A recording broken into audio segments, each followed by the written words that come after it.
Hi sir, good afternoon. Ano po sa inyo sir? Good afternoon. Isa nga pong dark chocolate tsaka isang steak. Isang dark chocolate tsaka isang steak.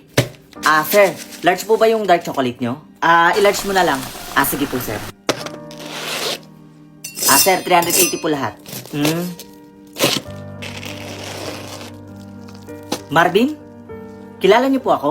Oo naman. Ako to si Adrian. Classmate mo nung high school. Adrian? Yung mga pogi. Ayun yung pogi. Kamusta naman? Ito, ganap na teacher na sa public school. Naks naman, ganap na teacher na. Ikaw, kamusta ka naman? Balita ko, hindi ka daw nakapagtapos ng pag-aaral.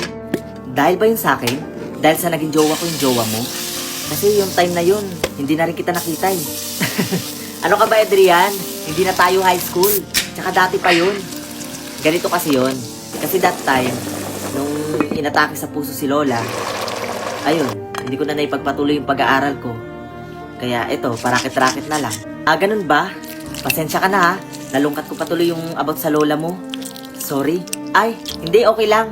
Kamusta na pala kayo ni Chris? Okay lang naman kami. Ayun, pulis na siya ngayon. Oh, wow perfect match. Pulis, tsaka teacher. Oo nga, perfect match. Di sana kung tinapos mo na yung pag-aaral mo, hindi ka sana parakit-rakit ngayon. Hi sir, excuse me po. Christine. Dumating na po pala yung bagong manager galing Katarman. Dumating na siya? Sige, papunta na ako doon.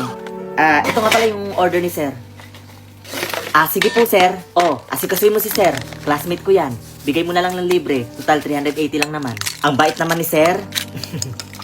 Sige. Mauna na ako ha. Sige. Good afternoon, sir. Yung order niyo po ay isang large na dark chocolate tsaka isang steak. Opo. Sandali. Ano niyo dito si Marvin? Si Sir Marvin po kasi yung may-ari ng restaurant na to. At dumating na po yung bagong manager na ipapalipat niya po sa ikapitong branch. Ganun ba? Ang asenso na pala niya ngayon, no? Opo.